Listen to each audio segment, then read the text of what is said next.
Bismillahirrahmanirrahim. Yang saya hormati Bapak Dekan Fakultas Kedokteran UNER, ya. Jazakumullah khair sudah undang ana ini.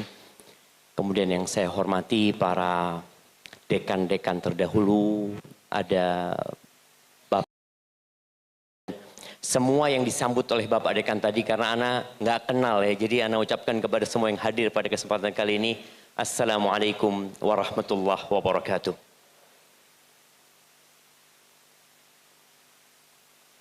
Alhamdulillah alladzi bi ni'matihi tatimmus shalihat. Segala puji bagi Allah Jalla Jalaluh yang karena nikmatnya kebaikan-kebaikan menjadi sempurna. Acara ini bisa terlaksana, semuanya bisa hadir bukan karena perjuangan kita, tapi karena rahmat Allah Azza wa Jalla. Maka hendaklah kita banyak-banyak memuja dan memuji Allah atas semua keberhasilan yang dapat kita raih. Allahumma salli wa sallim ala abdika wa rasulika sayyidina wa maulana muhi ajma'in.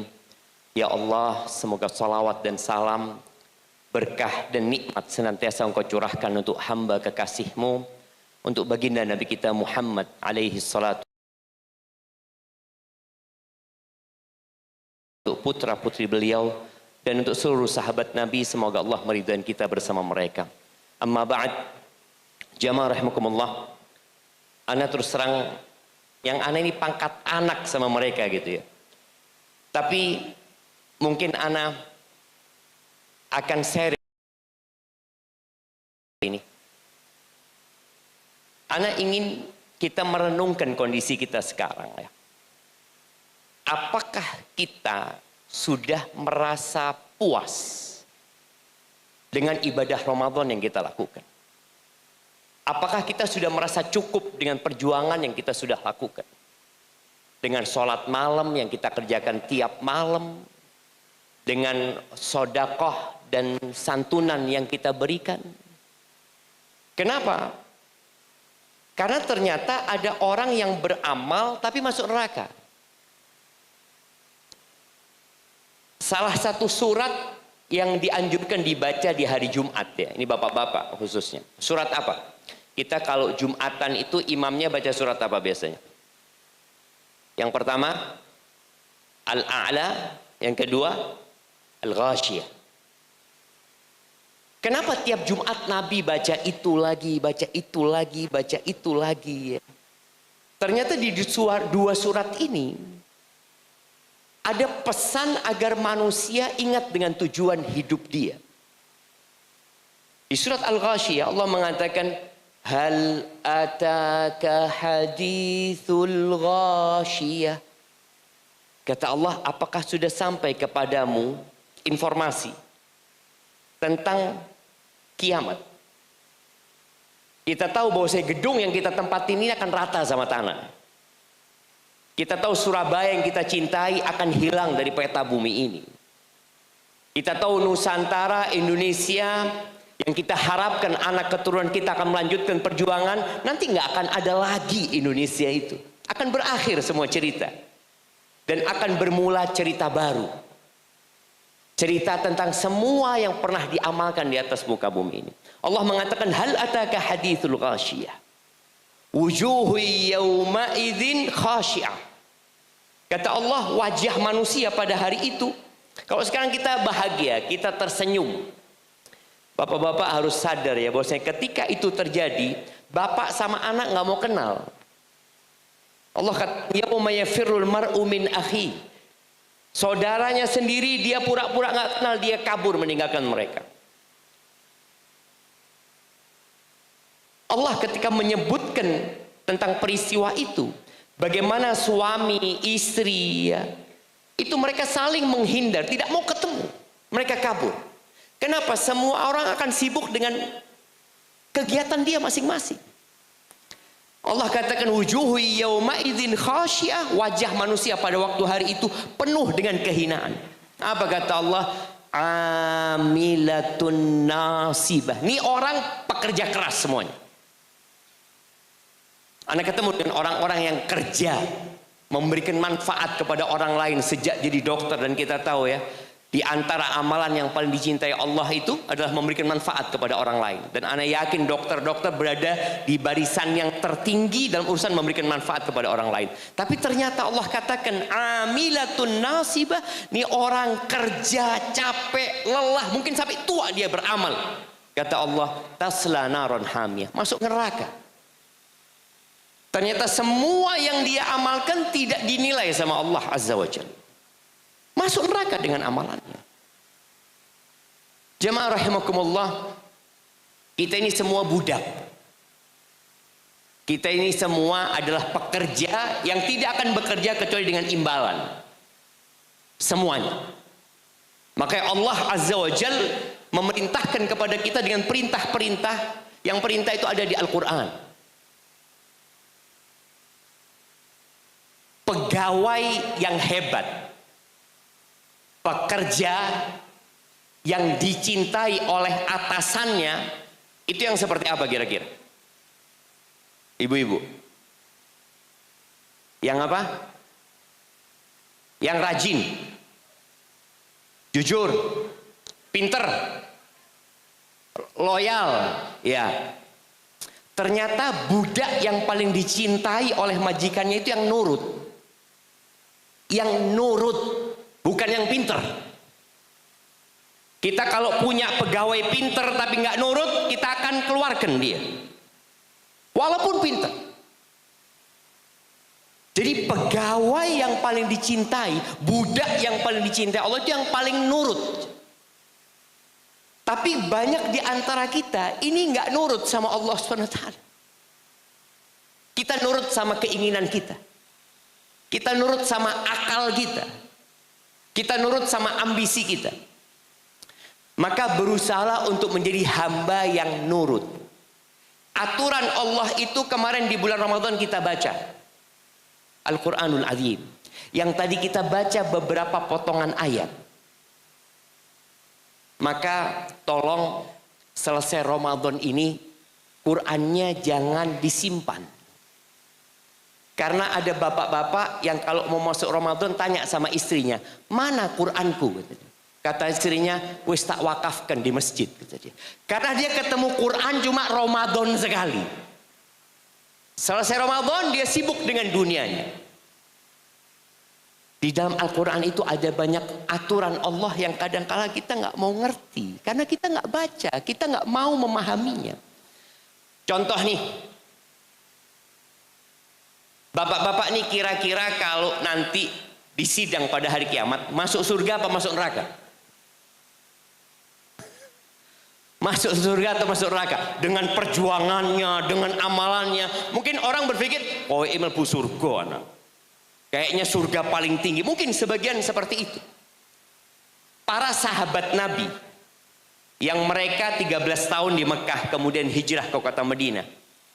Kira-kira 4 tahun ya setelah mereka sampai ke kota Madinah, turun firman Allah di surat Al-Baqarah ayat 214. Nanti dibaca. Tolong kalau baca Quran sekarang baca sama artinya. Loh Ustaz, nggak tahu artinya kan dapat pahala. Iya dapat pahala. Itu fadilah membaca kitabullah ya. Kita nggak ngerti artinya dapat pahala. Tapi kalau kita faham artinya kita dapat hadiah plus hidayah. Berapa banyak orang yang baca Quran tapi Al-Quran mengutuk dia tapi dia nggak sadar. Karena baca Quran kayak tadi. Ustadz kita yang baca Quran, kita faham nggak? Kita cuma khusyuk gitu ya. Koyok sing paling faham gitu. Iya. Selesai. Padahal Quran itu diturunkan bukan hanya untuk dibacakan, tapi untuk difahami, ditadaburi dan diamalkan. Di ayat 214 di Al-Baqarah surat kedua, Allah mengatakan kepada generasi-generasi termulia dari umat ini, Allah katakan, am hasibtum an tadkhulul jannah. Apakah kalian mengira kalian bisa masuk surga? Kalian mengira kalian bisa masuk surga? Karena kadang-kala orang itu kalau sudah beramal kena penyakit namanya ujub. Koyok sing paling genah. Kayak yang sudah amalannya sudah cukup. Saya umroh tiap tahun, saya umroh sekian kali, saya sodako, saya berbagi. Dia merasa sudah seakan-akan ahlul jannah. Maka Allah turunkan ayat ini untuk mengingatkan para sahabat. Am hasibtum an tadkhulul jannah walamma ya'tikum mathalul ladzina khalau min qablikum massathumul ba'sa wadh-dharra wa zulzilu hatta yaqula ar-rasul walladzina amanu ma'ahu mata nasrullah ala inna nasrallahi qarib. Kalian ngira kalian bisa masuk surga padahal kalian belum ditimpa dengan malapetaka, dengan musibah-musibah yang pernah menimpa umat-umat sebelumnya. Mereka ditimpa kelaparan, mereka ditimpa penyakit, mereka diguncangkan keimanan mereka dengan berbagai bala. Sampai Rasul dan orang yang beriman mengatakan, mata nasrullah, kapan pertolongan Allah datang, kapan pertolongan Allah datang. Ala inna nasrullahi qarib. Pertolongan Allah itu dekat. Maka tolong jangan pernah merasa puas dengan apa yang sudah diamalkan di bulan Ramadan. Di ayat-ayat yang tadi dibacakan di surat Ali Imran ayat 133 134 Allah mengatakan wasari'u, kalian cepetan, kalian bersegeralah. Bersegera kemana? Allah katakan ila maghfiratim mir rabbikum, kalian bersegera menuju kepada ampunan dari Tuhan kalian. Ayat ini menunjukkan kita semua banyak dosanya, jemaah. Jangan ada yang sok suci. Oh Ustadz, hafal Quran, mesti masuk surga. Korek api neraka pertama itu kiai. Koreknya api neraka. Kata Nabi SAW, awwalu man tusa'ar bihin nar. Yang pertama menjadi koreknya api neraka itu alimun wa qari'ul Quran, kiai. Orang yang alim, yang faham agama, dan orang yang hafal Quran. Itu jadi koreknya api neraka. Loh kok bisa? Nabi alaihissalatu ceritakan persidangan orang ini. Fa'utiya bihi. Didatangkan orang ini. Allah tanyakan tentang nikmat-nikmat yang Allah berikan kepada dia. Dia mengatakan, iya Allah, semua nikmat kau berikan kepada aku. Lalu Allah bertanya satu pertanyaan. Madza amilta biha? Dengan nikmat yang kuberikan kepadamu, engkau gunakan buat apa? Orang ini dengan bangga mengatakan, ta'allamtu fika wa 'allamtun nas wa qara'tu fika al-Quran. Dengan nikmatnya kau berikan itu ya Allah, aku belajar ilmu agama untuk mendapatkan keridhaanmu. Aku ajarkan kepada umat manusia untuk mendapatkan keridhaanmu. Dan aku menghafal Al-Quran, aku baca Quran untuk mendapatkan keridhaanmu ya Allah. Lillahi ta'ala. Lisannya mengatakan lillahi ta'ala. Tapi Allah itu tahu dengan isi hati kita. Allah katakan kepada orang ini, kadzabta, bohong, dusta. Innama ta'allamta liyuqala alim, engkau belajar agar disebut orang yang alim, orang yang pinter. Wa qara'ta liyuqala qari, engkau baca Quran supaya dapat gelar qari, hafid li kitabillah, dan itu sudah engkau dapatkan di dunia. Maka Allah lemparkan dia ke neraka, jemaah.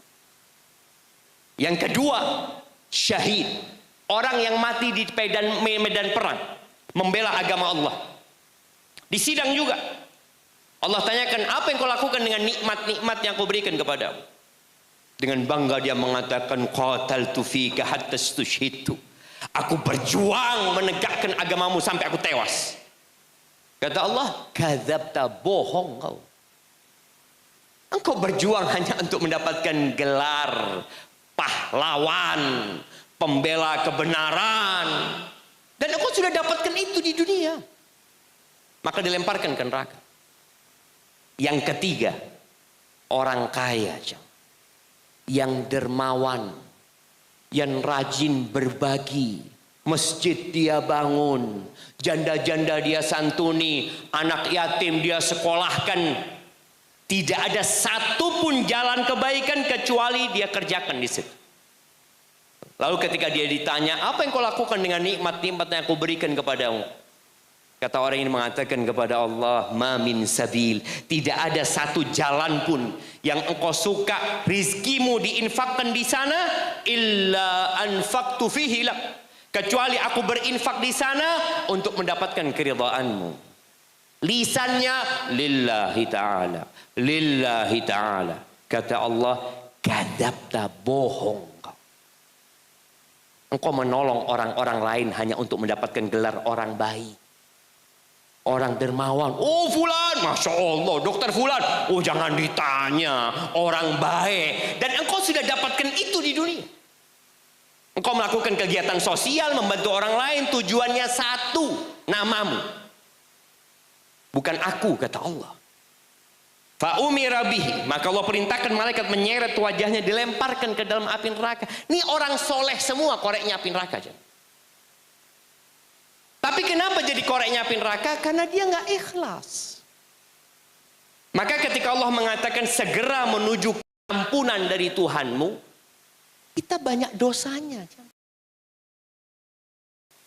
Sahabat Nabi yang dijamin masuk surga siapa?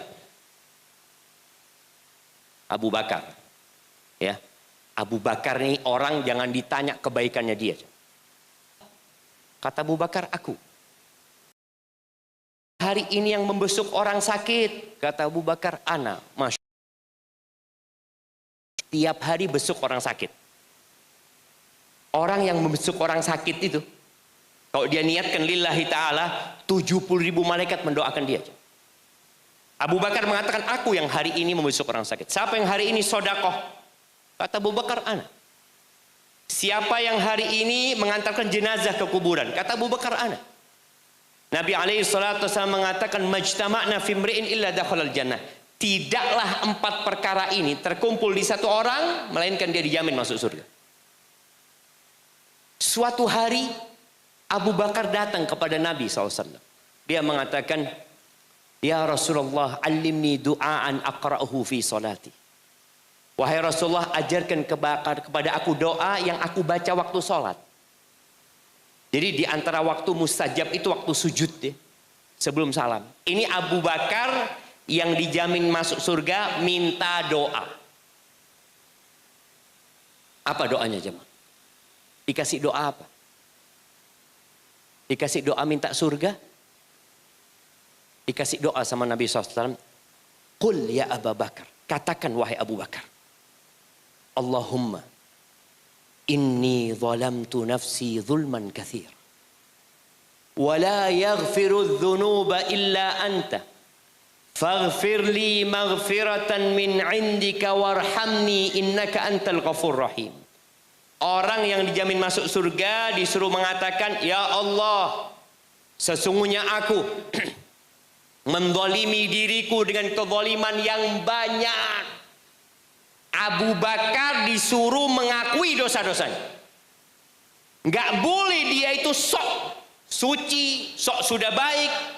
Ini penyakit yang membuat amalan itu gugur.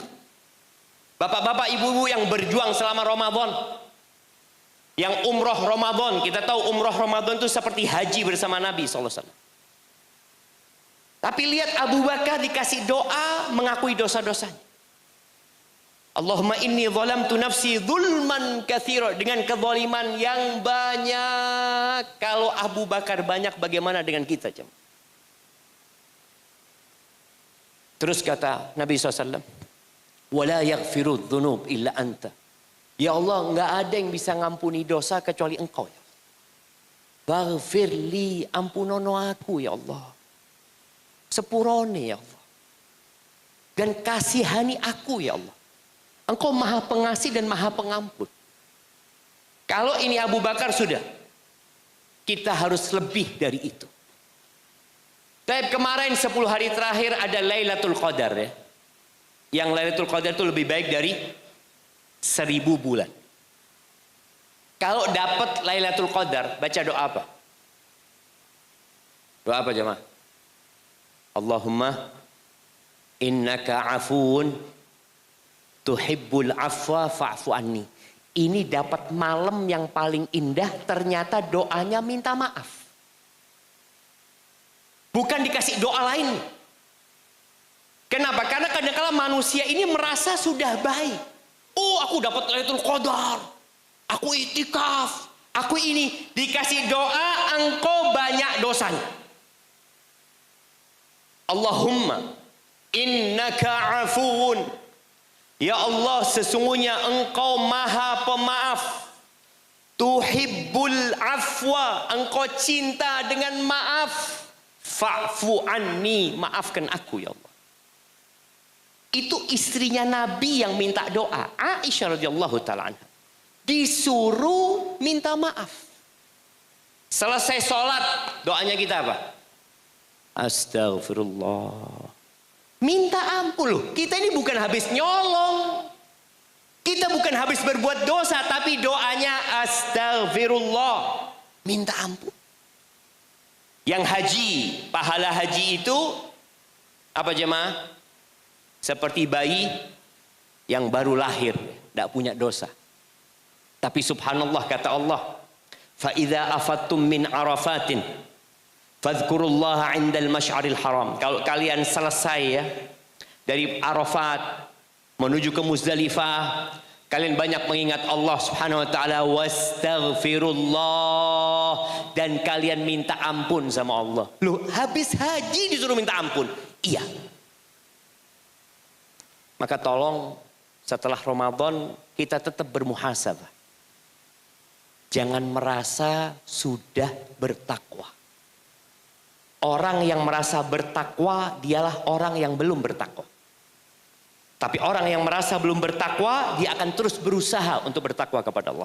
Lalu Allah katakan, bersegeralah menuju ampunan Allah, wa jannah, dan ke surga Allah. Ingat, nggak ada yang masuk surga dengan amalannya. Nggak ada. Jangan merasa saya sedekah sudah banyak, seakan-akan sudah punya tiket ke surga. Lah. Orang masuk surga itu karena rahmat Allah Subhanahu wa taala. Surga itu kayak apa sih? Arduhas samawatu wal ard. Surga itu luasnya seluas langit dan bumi. Kalau kita lihat untuk menjadi seorang profesor, itu perjuangnya capek, lelah, siang, malam. Cuma untuk menduduki posisi berapa tahun jadi profesor? 100 tahun? Tidak ada. 200 tahun? Enggak. Tapi untuk menjadi seorang rektor, berapa tahun jadi rektor? Menjadi seorang dekan, berapa tahun jadi dekan? Kita itu capek, kita itu lelah. Kadangkala hak-haknya istri dilupakan, anak dilupakan karena mengejar salah satu karir yang kita inginkan. Cuma sebentar. Surga itu kekal selamanya, abadi. Satu hari di akhirat itu seperti 1000 tahun dalam hitungan kita. Uiddat lil muttaqin. Surga itu disediakan buat orang-orang yang bertakwa. Jadi ana yakin Ustadz tadi yang baca ayat-ayat itu ingin mengingatkan kita. Orang bertakwa itu bukan hanya dengan selesai puasa dia bertakwa. Ada kriteria orang bertakwa. Allah sebutkan di ayat ini, alladzina yunfiquna fis sarra wad dharra. Mereka adalah orang yang suka berinfak. Jadi selesai Ramadan, kalau kita suka berinfak, mudah-mudahan amalan kita diterima. Berinfak dalam kondisi lapang dan dalam kondisi susah. Dan tolong difahami bersama bahwa kelak hisab pada hari kiamat itu persentase ya. Supaya kita jangan merasa sudah banyak sodakohnya. Kalau ada seorang dokter sodakoh 100 juta. Sama tukang becak sodakoh 10.000. Lebih banyak mana? 100 juta sama 10.000. Lebih banyak mana? Hitungannya persentase. Jadi Nabi SAW mengatakan, sabaqa dirhamun mi'ata dinar. 1 dirham Anggap 1 dirham itu 1 juta. Bisa mengalahkan 100 dinar. 100 dinar itu ya kalau sekarang ini anggap 400 juta. Kok bisa 1 juta mengalahkan 400 juta? Para sahabat heran ketika mendapatkan penjelasan itu kepada Nabi SAW. Beliau mengatakan, alaihi salatu wassalam, yang sedekah 1 dirham itu punya uang cuma 2 dirham. Ada masyarakat yang kerja hari itu dimakan hari itu. Dia nggak tahu loh besok makan apa. Jadi dia punya uang cuma 2 dirham. 1 dirham itu 50%. Sedangkan yang 100 dinar, dia punya uang 1 gudang. Dia cuma ngambil segini. Maka tolong dihitung sedekah. Jangan melihat kepada nominal yang dikeluarkan, tapi lihat berapa yang kita simpan. Jadi bukan banyaknya nilainya, tapi berapa yang kita simpan. Semoga dengan seperti itu, Allah Azza wa Jalla menerima amalan kita. Jadi dia suka berinfak dalam kondisi suka dan lapang. Kemudian wal kadhimin al ghaidh. Orang bertakwa itu orang yang bisa menahan emosinya. Wal afina 'anil nas. Orang bertakwa itu nggak suka nyimpan dendam. Kadang-kala di satu institusi itu banyak terjadi iri, dengki, hasad. Orang bertakwa nggak ada. Nggak ada hasad sama rekannya. Nggak ada iri sama kawannya. Siapa yang mau naik, semua punya takdir masing-masing. Wallahu yuhibbul muhsinin. Dia suka berbuat baik kepada orang lain ya.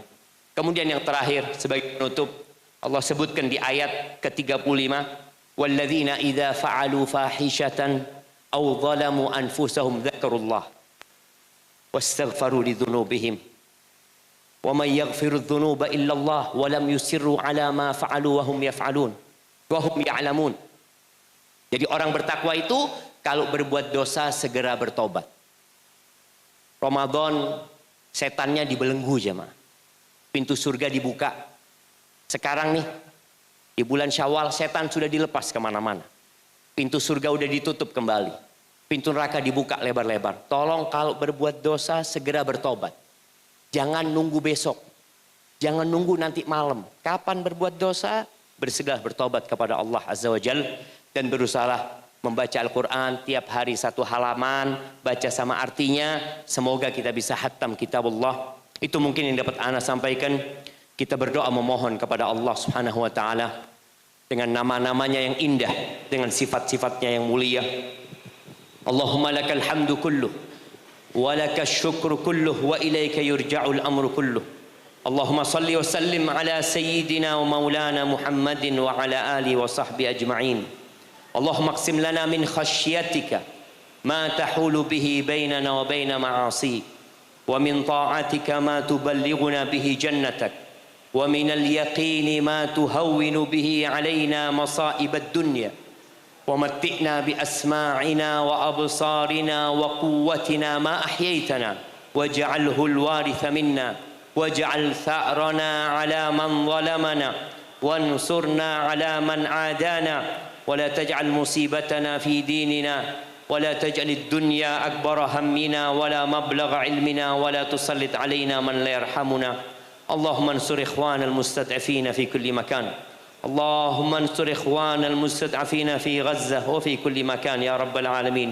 اللهم أصلح ولي أمرنا وولاة أمور المسلمين.